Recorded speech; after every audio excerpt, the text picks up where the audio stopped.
America, I'm Jamie Fredrick of the Boone News Network circa 1860.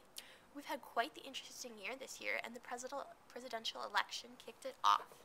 The Republican Party nominated Abraham Lincoln, the Northern Democrats nominated Stephen Douglas, the Southern Democrats nominated John Breckinridge, and the Constitutional Union Party nominated John Bell. Abraham Lincoln emerged victorious with 40% of state votes and a clear majority amongst the Electoral College.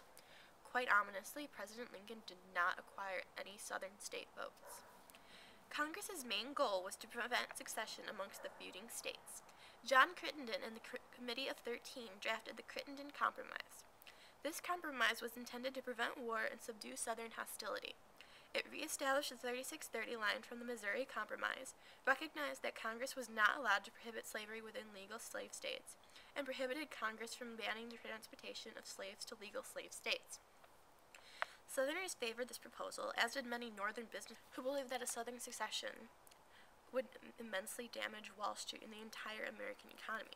Despite the overall acceptance of the compromise, though, Lincoln refused to sign, insisting that Americans should entertain no proposition for a compromise in regards to the extension of slavery. President Lincoln was inaugurated into office in March of 1861.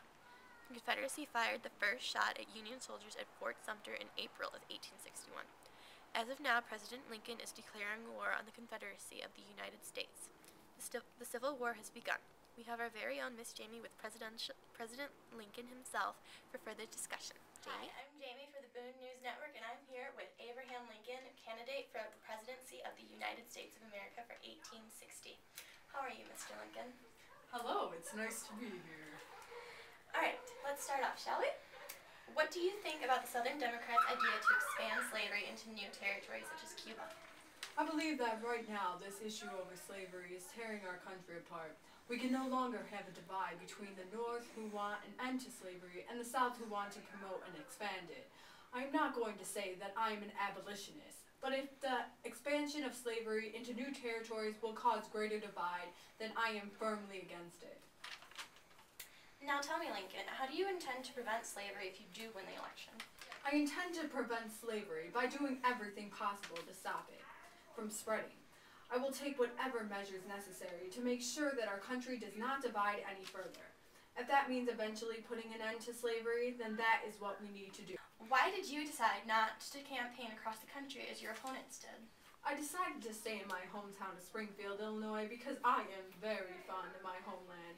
I feel fairly confident that I will have a good amount of people on my side who see that the country needs to reconcile with the North and the South. Also, right now, I think I need to really focus on things. What is your opinion on Mr. Stephen Douglas? Stephen Douglas is a very respectable man. I have already ran against him in Illinois legislature for Senate. One belief he has that I do not agree with is that our government can endure forever divided. This is surely not the case for the disagreement between the North and the South. It is shredding our country apart. This division is not what our founding fathers intended. We can no longer be pushing for slavery. There is a question that if you become president, the Union will tear. Do you believe this will occur, and what will your course of action be if it does? Absolutely not. That is exactly what I am against. If I am elected with the honor of being president of this great, strong country, the last thing I would let it do is divide the Union. A house divided against itself cannot stand. A house divide could crumble the walls of the founding of America. The house needs to become all one thing or all the other. Either everyone will agree that slavery will continue, or everyone agree that it will end. I would go to every length to see that the Union will not divide. I am not for war, but if that's what it takes, then I will take every measure necessary in order to prevent a tear. Thank you, Mr. Lincoln. And I'm Jamie for the Boone News Network. Back to you, Jamie. Thank you, Jamie and Mr. Lincoln. And now we switch over to Miss Kayleigh for more information on the Crittenden Compromise. No one can accuse the North of not willing to compromise with the South. In 1861, John Crittenden, the Senator of Kentucky, attempted to throw a final life preserver out to the drowning Union by proposing several constitutional amendments which would prevent slavery south of the 3630 line, better known as the Missouri Compromise divide.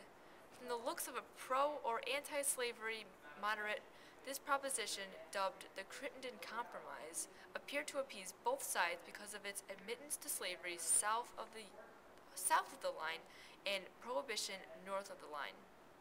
However, the Republicans boldly declared that their position on slavery was violated because the Crittenden Compromise would expand slavery. Just think, if these amendments would have passed, everybody would have been happy. Back to the drawing board. Unfortunately, there was not another John Crittenden to save the day. The Union. So, the act of seceding from the Union was the hype of the South. In their opinion, the Southerners viewed the North as tyrannical, similar to the monarchical Britain that controlled their forefathers. Therefore, they based their reasoning on succession from the Revolution of 1776, where the colonists fought for independence and broke away from their mother country. But that all didn't happen without a fight. Is there a storm brewing in the horizon? Thank you, Kayleigh. That concludes our show for today. Tune back in later today for further coverage on President Lincoln's plans and the status of the now raging war. This news network advises all Southern and Northern civilians to stay indoors, offer any comfort possible to any wounded soldier of the Union, and pray your Southern brothers see the error of their ways before it's too late.